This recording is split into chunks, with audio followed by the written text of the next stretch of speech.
Planting green is a concept of planting an annual cash crop into a live, standing green cover crop. This practice allows for the implementation of cover crops into low crop diversity cropping systems in the northern plains, which typically have a cold and wet spring environment. Cover crop establishment usually takes place the previous year by seeding, broadcasting, or interseeding. Planting green typically focuses on spring establishment of soybeans, sunflowers, and edible beans into an actively growing and green cover crop. Benefits of planting green include erosion control, weed suppression, water quality and quantity, salinity, trafficability, soil health, crop diversity, livestock integration, and seed-soil contact, and an overall benefit to soil health. I guess we're here today to look at some of the conservation practices, and the one in particular is going to be seeding green. Today we'll be seeding sunflowers into a rye cover crop that was flown on last Labor Day.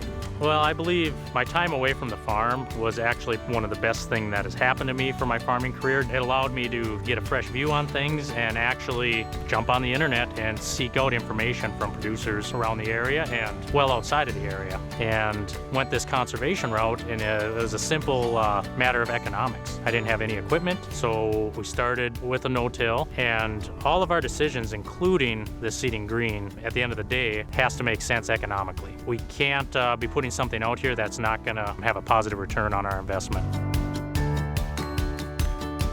Originally, we started planting green to utilize the excess moisture that we were building with our water infiltration in our no-till system. Since then, it has developed in many different ways. Actually, we're using it for erosion control. One of the big benefits has been weed suppression in the spring. This really helps dry up the surface a little bit and aggregate the soil. And also, there is the diversity portion of it, because we are primary corn and soybeans, so we do not get very many cool season grasses. So this is a way to incorporate those into our rotation while still being able to maintain the economic model that we're looking for.